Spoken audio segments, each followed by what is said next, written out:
Brilliant. How are you, everyone? So look, we're just waiting on a few people to join, so I'm just giving it a couple of minutes before we get started. So I hope that's okay with everyone.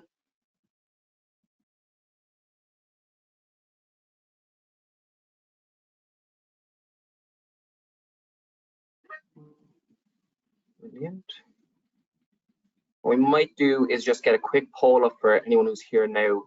We'll just take a minute or two. Brilliant. So look, for those who've joined us now, we have a quick poll. It's a scale of 1 to 3 on how you'd rate your institution's cybersecurity awareness and training programs at the moment. Yeah, spend a minute, going to answer that, and then from there we'll get moving.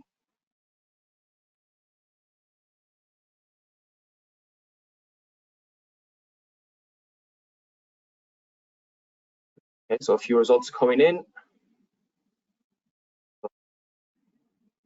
At the moment, we've got, it's looking like most people aren't sure. 29% say that it's adequate, and then 14% saying it's inadequate. Okay. Look, we've got more people joining now. One more minute.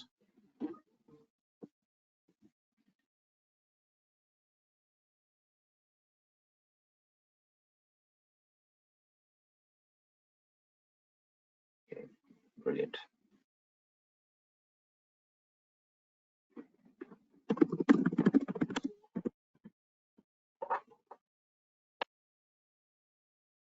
Perfect. Well, look, we'll get started. We're 2 minutes in, and there's quite a few people who've joined already, so I think we're all good. So just to show you the results, most people aren't really sure, as you can see, but we've got quite a few. I think they're adequate, and then a small bit inadequate. So hopefully by the end of the session, you'll have a bit more clarity on that, and you'll get some information that you can move on with. But look, now we've got quite a few people who've joined already, so we're going to kick off the session. So hello everyone, my name is Ben Derm. I'm a cybersecurity specialist here with CWSI. We've set up this webinar purely for educational institutes across Ireland, going through your security and protection, security and threat protection within education.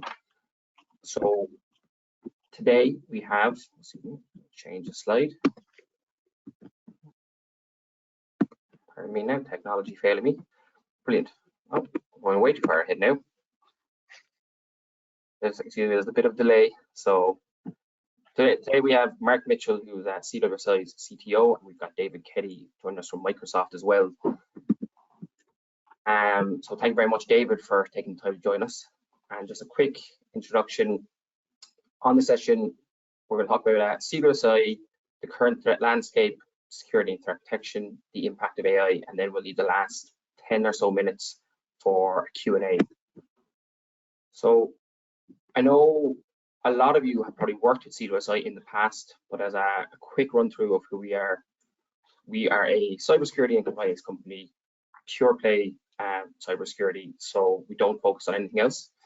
Our big areas are hybrid work, cybersecurity services, cloud, and basically when it comes to things like compliance, helping you to improve your data security, make sure that you're meeting country regulations, EU regulations, etc.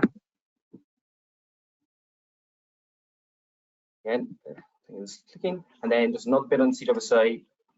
So we're headquartered in Dublin, where we've got 5 different locations in the UK, in Netherlands, Belgium, and Luxembourg. So we are a European-wide company. From 2011, where there was only 5 employees, we're now at 165 with a global customer base. And we actually also have a huge amount of experience working with universities across Ireland and the UK. Okay, final slide. So on our credentials, so we've been Microsoft Security Partner of the Year 2 out of the last 4 years. We're highly certified ISO 27001 and Cyber Essentials Plus.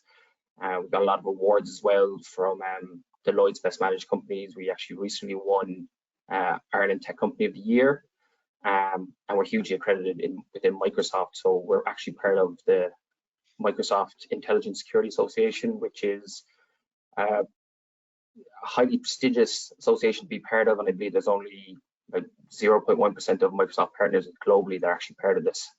But we're not just Microsoft, we are partner agnostic, and we do provide solutions for a huge range of providers. And so what I'm going to do now is I'm going to pass it on to Mark, who's going to take it on from here and take you through a great presentation. So thank you very much, everyone. Yeah, I think it's actually me, Ben, who's taking over. Oh, it's David. Excuse me. Apologies, David. My mistake. No problem, no problem.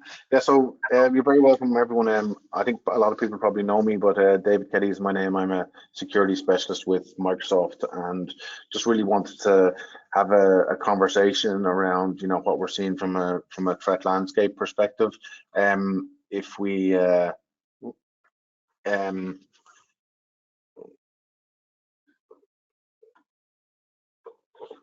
sorry, Ben, did we want to run that poll? Yeah, the poll is up now. Okay. Yeah, so there's obviously a poll as part of this. Yeah, so this is an interesting question. How many identity authentication attacks are blocked per second on average over the past year? So you know, I'll let people think about that. In general, you know, from an identity perspective, there's been a massive increase in the number of attacks we're seeing per year or per day now, so it's a significant number. So if people want to take a guess at this,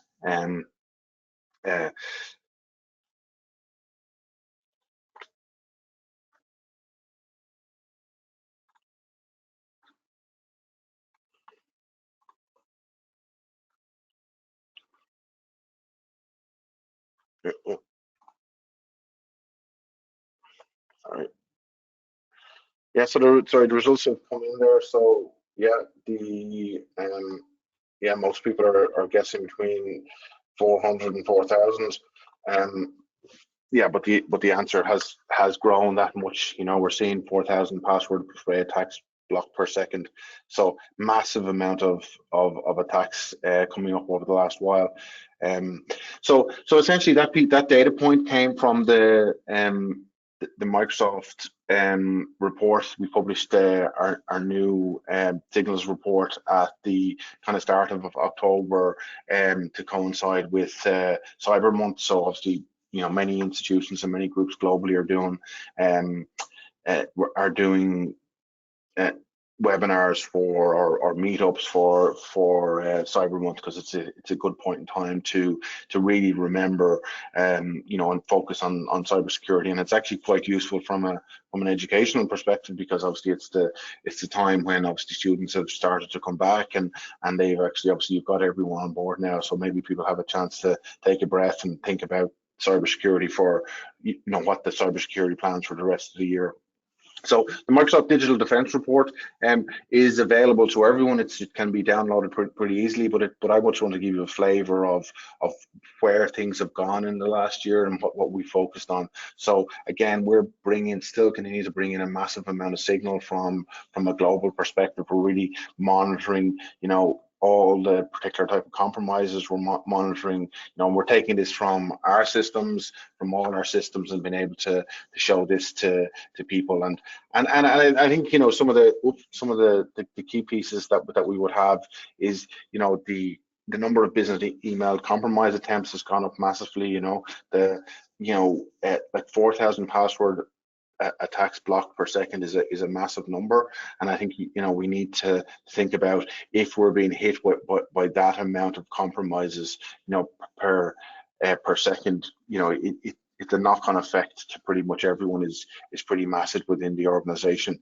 That's interesting. The bit here on the right hand side, and the time it takes you to read this sentence, we'll have defended against 7,320 individual password attacks, and by the time you finish this sentence, a bot will have attempted to spoof a multi-factor authentication request. So we're starting to see obviously the rise of bots in this particular area as well. So really focusing on that. But some of the key pieces that we would have. One of the things that Microsoft has done in the last in the last probably 6 months is Microsoft has very much moved into attribution. So historically, we wouldn't have really, if we saw a compromise, we really wouldn't have talked about who who did it. Now we're very much open and talking about attribution. And one of the changes we've made recently really is in how we think about the naming convention. So this is it might seem like a irrelevant topic, but if you're using any of the Microsoft security pieces, you'll start to see these terms and names come through. So we've essentially rebranded some of the attackers out there, and essentially, based on the signaling we're seeing, we rebranded those names. So 65 trillion signals per day, 300 unique threat actors, 160 nation state actors, and 50 different ransomware groups. So that's the type of scale we're seeing at the moment out there. And realistically, what we needed a way of tracking those groups and making and sharing the details on that groups with other people. So from a Microsoft perspective, we've essentially renamed, as I said, the groups you may have historically known about, how we use the periodical table of elements, or how we use criminal organizations, or how we used different commercial actors. We wanted to make the system where we identify these a little bit easier, and then so we can share that through our telemetry and share it at our public blogs and things like that. From within the particular signal. And then the new category that we're really looking at, this notion of influence operations. So the idea here is, who globally is trying to influence public sentiment in particular directions. So we do have obviously the blizzards and the typhoons, as you would expect to see on this, and then obviously sandstorm, sleet, the big ones you would expect, but then obviously growing groups in terms of that. So dust and cyclone would be ones that we're starting to see a lot more of, and then we start to see obviously key pieces of Tempest is very much for us as the financially motivated. Tsunami is private sector offensive actors, so we're separating those out from your your typical nation states. And this notion of flood now, which is very much these influence operations, so influence an election in a particular way, influence public sentiment, all of that kind of stuff. So you can imagine obviously with the current state of the world and what's happening from a geopolitical perspective, the amount of influencing operations going on from all sides is massive in terms of trying to push a particular opinion. And those influence operations obviously extend out to people's attitudes to immunization, to things like COVID. So there's a massive amount of influence out there, and it's not just politically motivated. There's other things as well. And then this notion of storm, which is we're constantly monitoring groups in development. So the idea here is we're seeing new groups emerge, and we're seeing what they're doing, and then if they suddenly become a major player. So some of the pieces that we've essentially upgraded over the last while would be things like cyclone and rain, because historically we wouldn't have seen those as large, but we're starting to see large inputs now from within that. And then obviously coming into that, you obviously have the headline group, and then within that you would have the individual group. So from this we would have traditionally you would have the bears from Russia, so your fancy bears and stuff like that. Now we've aligned those groups just to make it easier for us to track, but also easier for us to communicate with collaboration from an industry perspective. So digging into the stats a little bit more, this is an interesting stat: 80 to 90% of successful ransomware compromises originated through unmanaged devices, which is a huge thing to notice from an education perspective, because essentially, potentially up to 80% of the devices that come onto your network and use your services are unmanaged, i.e. your customer, which is the students. You don't have control over those devices. So again, that's a huge factor from an education perspective. We have to think about, okay, how do we mitigate those types of attacks? So how do we provide services to those organizations, but also how do we mitigate those particular attacks as well? And what constitute as a student being curious versus a student's device being compromised and being used with malicious intent. Or if we're providing particular cloud services or IT services to students, how are they actually being used? Are they being used, for actual research, or are they potentially being compromised and used to attack other entities and stuff like that? So it's important to think differently in terms of the use of services from an EDU perspective. Now, from a global threat landscape perspective, it depends on who the threat actor is, but typically EDU is either number 2 or number 3 from their perspective of attacking. So you see, obviously things shift, and there's been obviously a massive shift in terms of who's been targeted over the last number of years. But essentially, we're still seeing, education has been in the top 2. It's number 2 or number 3 for being targeted from a potential compromise perspective. So it's an important thing to be aware of.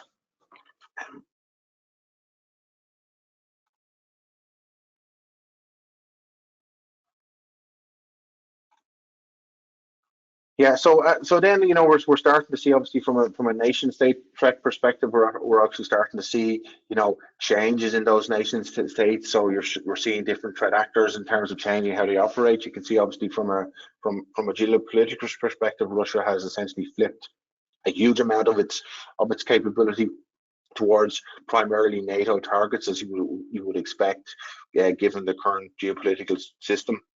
From a China perspective, we're obviously, very much intelligence gathering. That's both on your government intelligence, but also really double down on cyber espionage in terms of picking up and trying to get access to intellectual property within the organization. Obviously, from an Iranian perspective, we're seeing a massive uptake in their skill set and their ability to conduct operations. So historically, a number of key tools that they would have used and continue to use now, they're obviously scaling up and moving beyond that level of capability. So it's a key area that we're seeing, changes within the global landscape from an environment perspective. And then, there's this notion of cyber mercenaries are starting to appear, and it's an interesting term. But again, this is, groups for hire, groups very much, not aligned particularly to either government bodies or nations, making their tool set available and being used as particularly part of the cyber threat economy. So people focusing on gaining access and then on selling that access, very much that kind of stuff. And also the growth in companies developing tools for governments to be used against their own citizens. So very much a huge market in understanding people creating tools that can potentially be used against NGOs or journalists or stuff like that, and selling those tools around the globe. And there is actually in the digital defense report, there is a description of how Microsoft tracked one of those groups and actually initiated proceedings against the groups, and that organization is now closed down. So really starting to think about how the cyber landscape is changing and keeping an eye on that and making people aware of the changes. So with that, I'm going to hand over to Mark, and Mark's going to walk through some more details on this. Yep. Thanks, David, and hello everyone. So a lot of really concerning insights there, really. So I suppose what I wanted to kind of dive into now is a little bit more about how those kind of challenges manifest themselves within your organizations. Obviously, IT has been evolving for over 30 years now, and it's not always easy to completely let go of the past and just move on. So there's always a kind of an element of complexity around, the things that you guys have, the systems that you have in place, the fact that things have been developed by students, by staff, by, part of the research and academic elements, that these things are kind of here to stay, at least for a long time. And those kind of vectors are what are being used to kind of attack organizations. And as David mentioned, it was on the the BBC News yesterday that the head of MI5, called out China as saying that intellectual property theft is the biggest growing area of spying that's going on at the moment. And obviously, universities are being at the core of that, you guys are responsible for most of the kind of research and development that makes you really susceptible to being targeted by these organizations for the data that you've got. And those threats are increasing in sophistication all the time. They're becoming more commoditized, as David mentioned, on how that kind of can be played out and how people can leverage them. So it's how do you transform and how do you embrace some of this change, really, but at the same time being able to protect what you have. So like I say, it's easy to say modernization is the way forward, but it's much about attitude as technology. When we're talking about zero trust, it's kind of really adopting that whole process around from end to end. What does it mean? How can we protect every little step of the journey? And how does that kind of embolden your guys to do more with what they have? So obviously we see a lot of things in the news. And what we also know is that with modern news cycles, everyone's just wants to be the first one out there with a story. So facts aren't always necessarily true or available. And obviously the guys doing these kind of activities aren't going to be completely open and honest about how they did it, why they did it, all that kind of stuff. So we have to be very careful about what we think we know and how that kind of plays out in how we protect things going forward. So, if you pick like the casinos in Las Vegas recently, what's quite extraordinary is that for organizations that are effectively cash rich like those guys, was how quickly they just paid a ransom. And that kind of makes you wonder what were the underlying problems there. What was the vector of attack? What was the level of their systems and services? Had they adopted a lot of zero trust principles? Because it does seem really suspicious to say that, how quickly those ransoms were paid before it was even public knowledge that it had happened. So, and obviously the guys doing this, they'll hide and mask what they're doing, so they're not going to be completely open and forthcoming about how they attacked. And then getting onto that commoditization piece, there was some research done quite recently around what was actually available on the dark web for people to kind of use for this kind of nefarious activity. And what's quite scary is how cheap most of these things are. So, a ransomware kit for $66, or 30% of the profit and someone else will do the hard work for you. Lists of compromised PCs for 13 cents a device. Stolen passwords, 97 cents for 1,000 passwords. So you can imagine the scale and complexity that these organizations work and operate at when you've got organizations which are actually just developing this kind of malware and selling it rather than executing it themselves. It's become an industry in its own right. And then there are people, whether it's an organized gang that are leveraging some of these tools, down to just, as David said, a curious student, that might want to see what they can do. So how easy this becomes to kind of leverage means that we're on an uphill battle from the outset on how we're going to address these risks. And the other thing is, what is the impact of these risks? So again, based on some recent analysis, for a prepared organization, and by a prepared organization, that is someone that has sat down and fully thought out what would be the route to recovery if we had a ransomware outbreak or malware outbreak, and thinking about all of the activities that have to happen, through to the other end of the spectrum, well, it'll never happen to us, head in sand, all will be good. And the difference in recovery time, it can be anything from like, on average, 2 to 16 weeks. So 16 weeks for an unprepared organization. That's 4 months. Now, what does that mean? Now, that could mean like being able to access systems, being able to get access to your data, being able to get up and running again and offer the services that you offer, you know, being able to deliver training to students and things like that. It's kind of comprehensive processes that really need to be thought out and planned, and really have a thought about, well, what would be our statement to the media if we were breached? What would be our process to recover data? What would be our statement to, you know, key stakeholders in the business? You know, being able to kind of articulate all of that and have it available will seriously improve your chance to recover.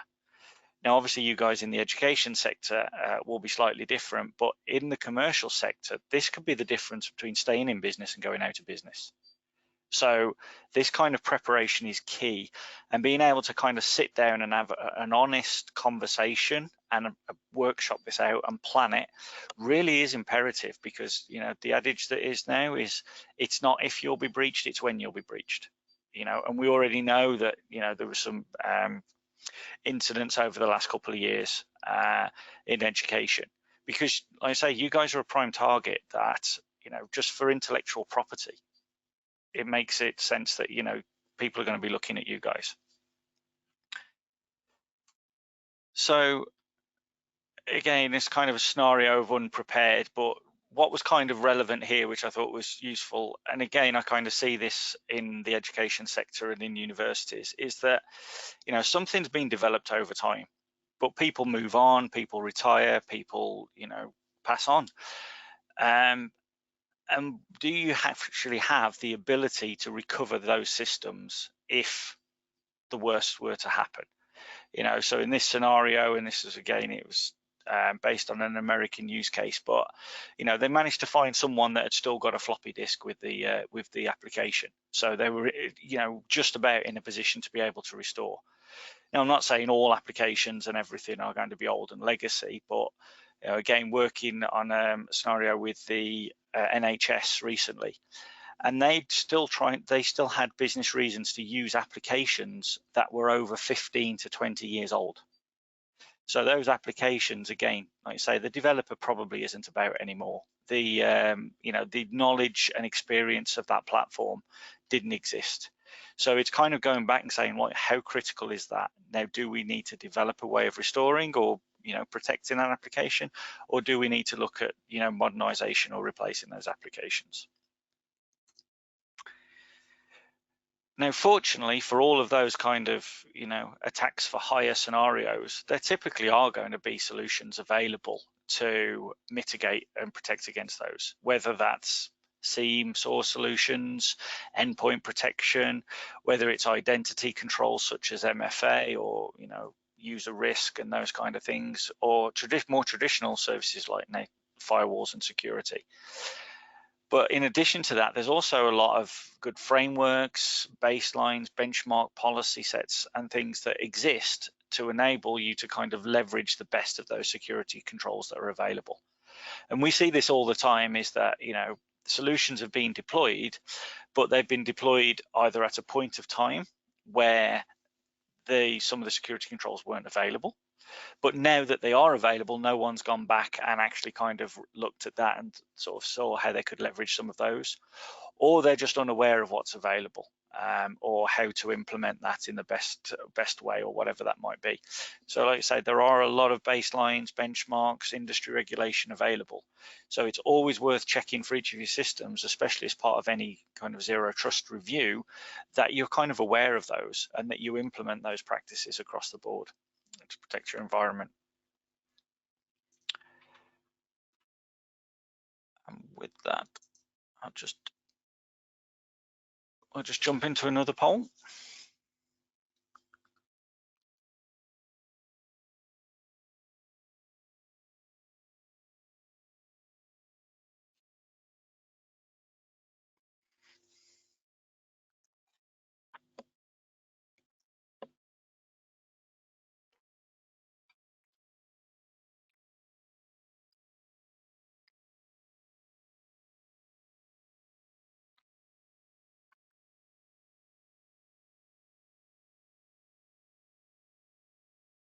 Excellent. Yeah, so that's kind of good to see. 71%, yes, MFA is mandatory for all accounts, which is obviously a fantastic step forward. But we also appreciate that it's not always possible in every scenario, especially where you've kind of got a large student base where you have less control over the devices that they have or the processes. Unfortunately, MFA is one control of many that can be leveraged. So it's really kind of how we can leverage some of these solutions to kind of provide that level of security across all the devices, whether it's protecting the identity, protecting the application, protecting the device. So,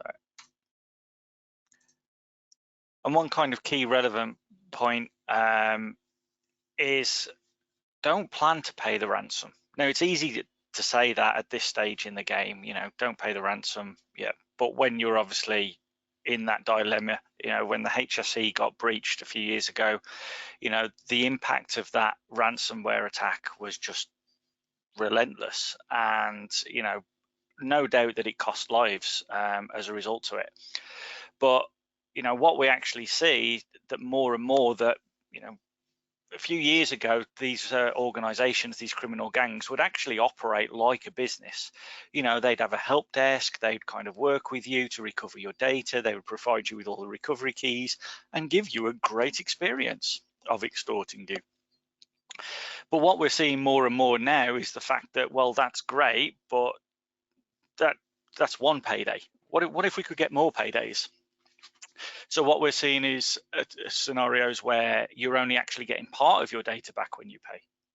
And therefore, there's now a second extortion attempt that says, now, if you want the rest of your data, we'd like you to pay again, please. And maybe now we're going to charge you 10 times the fee, you know, because you've marked yourself as willing to pay. You are now effectively identified yourself as an easy mark. What we're also seeing is then that the data is still being sold on because they can get paid again now. So, you know, there's 2, 3, 4 paydays available from one ransomware breach. But then the knock-on effect is it's not just about paying the ransom, because how do you know that they packed up and left when you paid? You know, there could be backdoors in there, back to those kind of, you know, dark web scenarios where you can buy a list of compromised PCs. So how many of those PCs that you have are still compromised, you know, or servers or whatever it is? So you've not got no reassurance that, you know, you're now safe and secure again. So you've now got all this additional costs of rebuilding your entire infrastructure effectively, you know, to mitigate against any future risk, as well as then still having to invest in all these areas to kind of, you know, provide suitable disaster recovery, you know, solutions to prevent these attacks and so on. So planning to pay has hidden costs, and you still have to deploy all the security solutions. So how can Microsoft help here? So one of the things is that, you know, Microsoft's whole approach to security has evolved over the years, and to the point that they're now a best of breed solution. But what's also clear, not just from Microsoft, but from most of the key vendors, is consolidation is the key. No longer is best of practice to have best of breed solutions, because it's too easy to miss signals or miss events that are going on between all of these disparate systems. And a great example that was a university that we were working with is that they had the network team had identified an issue going on, and they were working to, you know, mitigate that. They were trying to protect the network, do all the things that those guys do to keep everyone safe.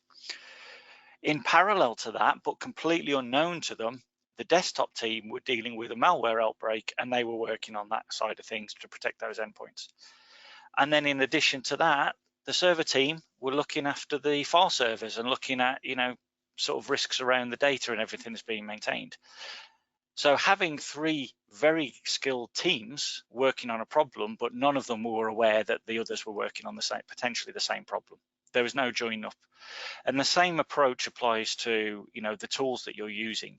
So having the ability to share the signals, share the intelligence and everything really makes a difference between, you know, how quickly you can identify and how quickly you can protect against some of these events that are happening. So some of you might have seen this before, but this is a kind of, a typical MITRE attack of an event going on in an organization. So, typically a lot of these events will still start with something like a phishing email, which will, either the user opens an attachment or clicks the URL, which results in their device being compromised. From there, the hacker potentially can, and this doesn't have to be manual, because again, automation comes into everything these days, that the reconnaissance starts to happen across your environment, to the point where we can start to compromise other accounts, other devices. We can kind of get into other areas of the environment. We can start to collect data. We can then exfiltrate that data, or we can go down, compromise privileged accounts, etc. So for that reason, the Microsoft Secure Defender portfolio has actually been built to protect against all of these areas. So, from Defender for Office 365, and again, other mail protection solutions exist, but by substituting attachments and links with safe links, safe attachments, etc., we can mitigate against those risks to the end user and the device. However, if the device is compromised, whether it's an endpoint, protect with Defender for Endpoint, or a server that we can protect with Defender for Cloud, we can protect that endpoint itself, stop those kind of privilege executions, stop the kind of the malware taking effect, and mitigate the risk of that trickling further down. Then obviously we can protect the identity, because again, that's the next stage. So we can prevent the kind of privileged account compromise. We can protect against, your Active Directory on premise and any kind of suspicious behavior there. Defender for Cloud apps, we can kind of start to now to protect against the exfiltration of the data from your organization and your services.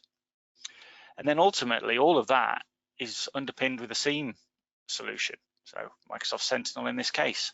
But what this means is we can now pull all of these signals, all of this data together, and really kind of protect and give you the ability to respond quickly.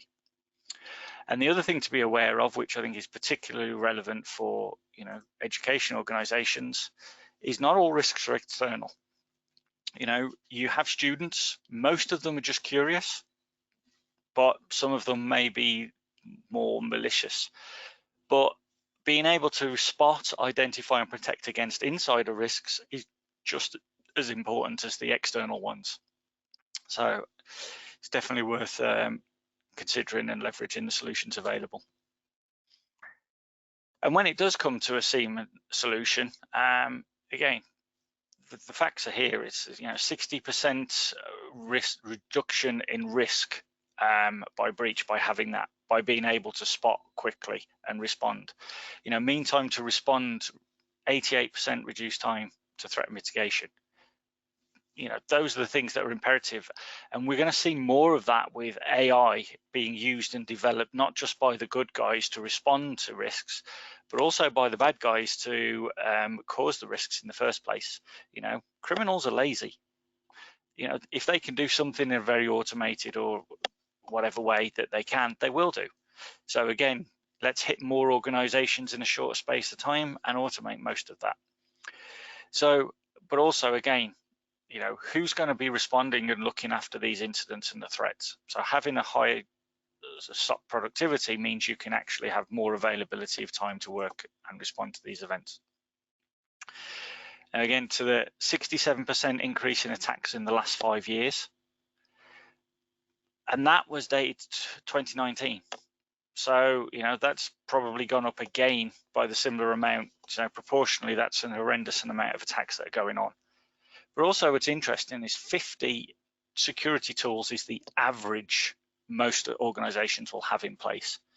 And how many of those are integrated, are connected, are sharing signals and intelligence between each other?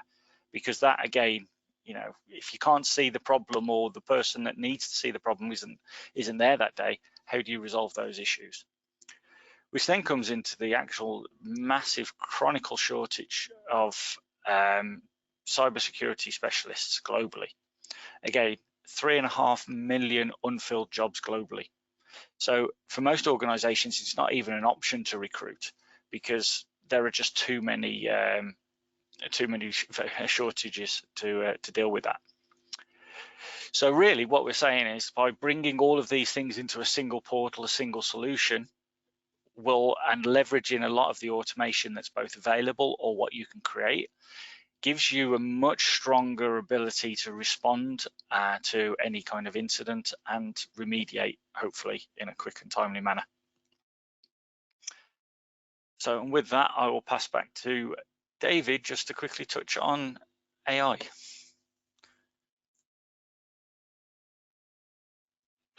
Thanks, Mark. Yeah, so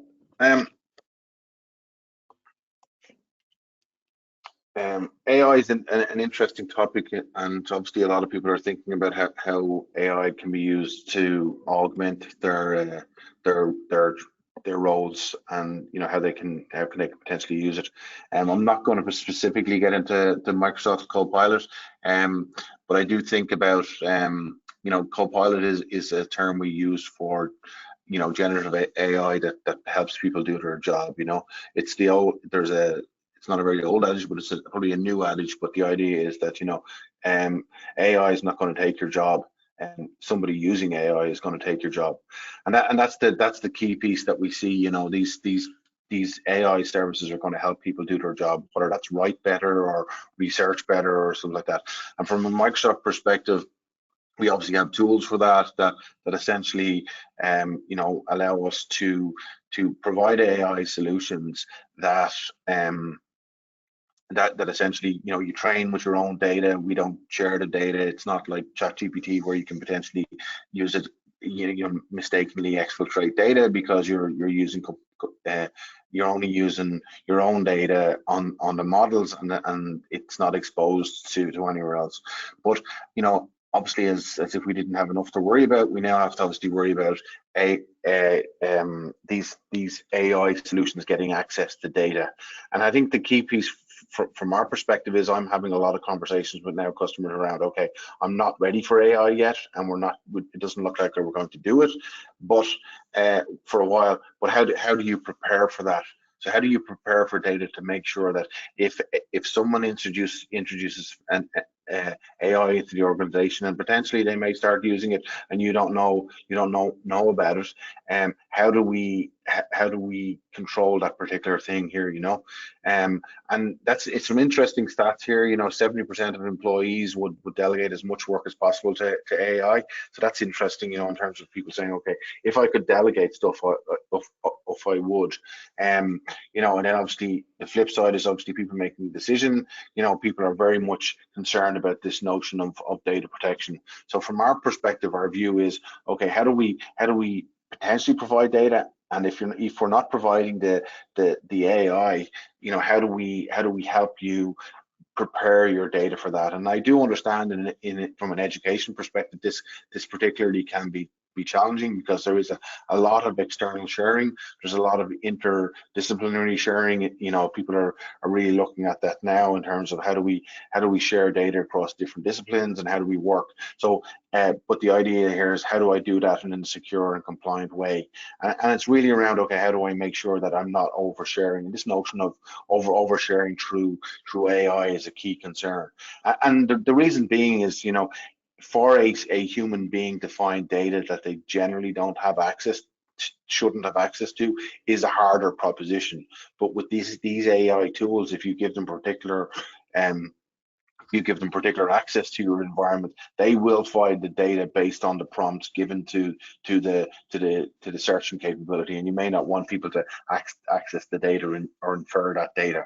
So from a Microsoft perspective, and again, whether this solution is a Microsoft's AI tool or someone else's, our view on that is very much, how can we use Microsoft Purview that the majority of educational bodies will have access to? So you will, depending on whether you've got A3 or A5 licensing, you'll have access to Purview, and how you use that to essentially classify your data and then understand the access control and how that should be managed within the organization.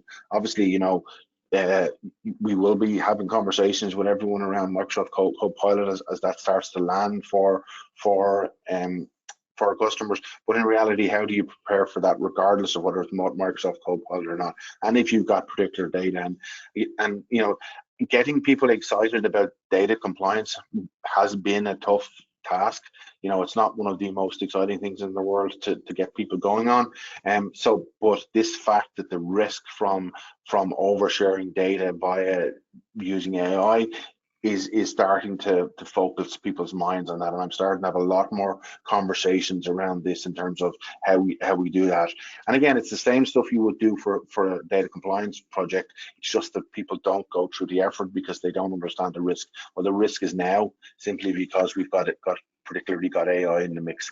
So from our perspective, you know, the key thing is start thinking about that data security, and obviously from working with CWSI, we know it's a core skill set of theirs. So I think it's something definitely to start exploring in terms of preparing you for the time when these tools start to land. And even if they're not Microsoft tools, or they're you know, other public cloud provided tools, or people actually experimenting with their own systems with university, the risks are huge. And I think it's worth, you know, Mark is going to kick into some how you mitigate some of those risks, and it's definitely worth thinking about. So I'll hand over to Mark.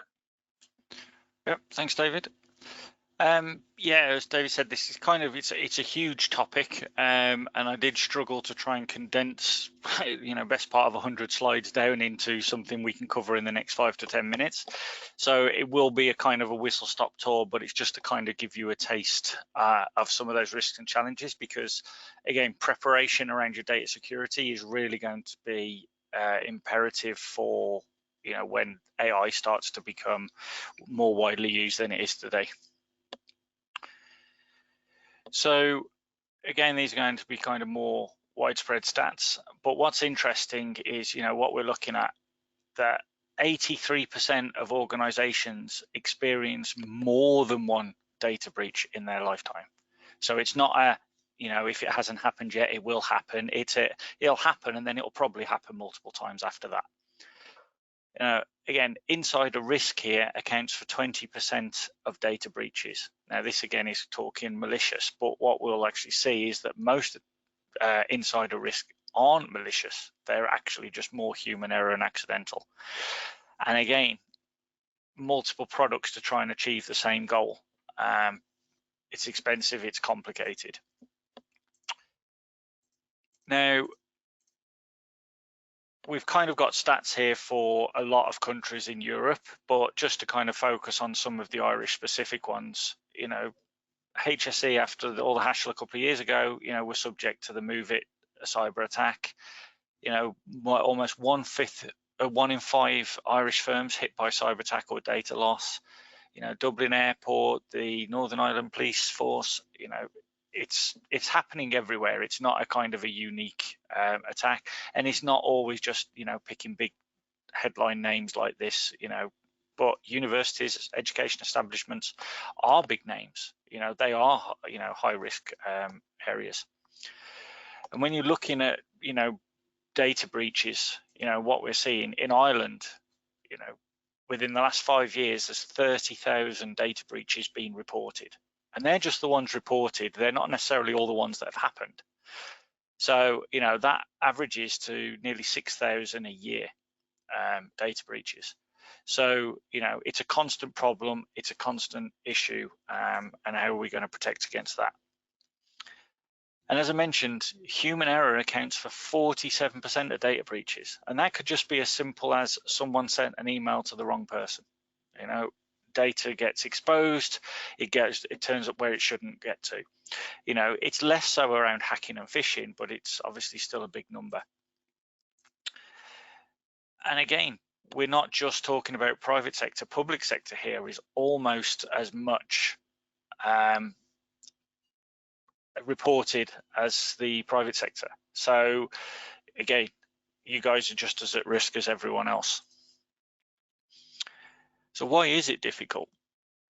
Well, the reality is now we're not talking about files in filing cabinets anymore. Data is everywhere. You know, it's on the devices, it's in your email, it's, you know, in messaging clients such as Teams. You know, it's in all these SaaS applications that you're using. You know, you guys as very collaborative organizations sharing data between yourselves, between industry and everywhere else. There's a lot of, you know, secure data that's getting passed around all over the place. And when we're looking at, you know, like I said, how did we originally start protecting digital data? Well, we'd put it in a secure storage, but the protection was on the storage, not on the data itself. You know, typically there's no visibility of the data. And as soon as that data moves, that original protection is gone. So it copied onto USB, gets shared into web services, whatever that might be. There's no protection, there's no control over that data anymore. Or like you say, it gets shared with colleagues, whether intentionally, accidentally, all those kind of things. You know, data kind of has too many ways to get shared or get out of the organization now. So as we know, the data is growing exponentially. Collaboration is the way forward, especially for education. Data storage is just getting more and more fragmented with all the different places that you can store it, the services that you can use, and how, you know, especially as new students are coming in and they've got a more IT literate view of the world than, you know, previous generations ever had.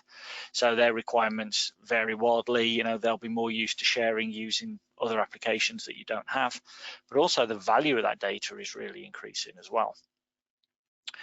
So what does that mean? Well, more and more data breaches, more cost, more regulatory oversight. Which interestingly, and again, I'd wonder how many of you know much about NIS2, are aware of the impact of NIS2, and the fact that it's kind of grown in scope, and research organizations and education is now considered part of the scope of NIS2 going forward. And this comes in a year's time. So having more regulation over you and how the data is protected, looked after, shared, etc., etc. So how do we kind of go about it? Well, it's kind of, you know, broken down into 3 key steps. Data discovery. What data do you have? Where is it? What systems is it in? What is that data? And again, this typically is the biggest problem of any data classification exercise or data security exercise, is you in IT don't create the data. It's created by others, it's created by the students, it's created by the faculty, it's created elsewhere. You know, you don't create it, you don't know the sensitivity of that data. So really it becomes a very broad exercise to say, well, how do we classify that? What should it be classified as? You know, and how are we going to do that?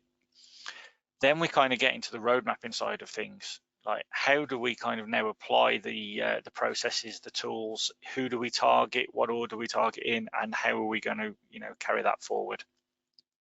And then you get into arguably the easiest phase of this is the implementation.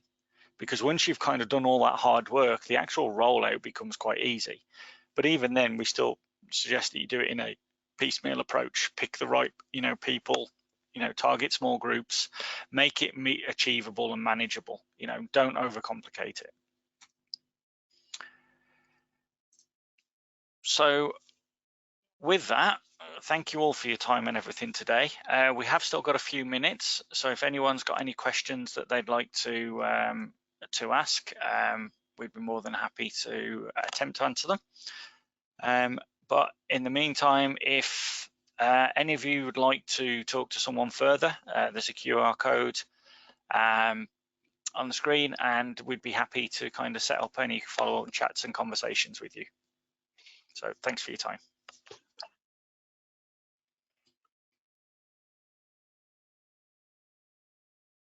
Thank you very much for that, Mark and David. That was absolutely brilliant. I really appreciate you taking the time to put everything together and present today. I'm just looking at the questions here now. So there isn't much coming in. So I guess as a reminder, look, you can scan that QR code, and I'll be following up with everyone as well, maybe this week, early next week. So yeah, so look, thank you very much everyone who joined. I really appreciate it. I thought that was great. Yeah, look, it doesn't look like there's any questions that are going to come in. So I think we can give everyone a bit of time back and enjoy the rest of your day.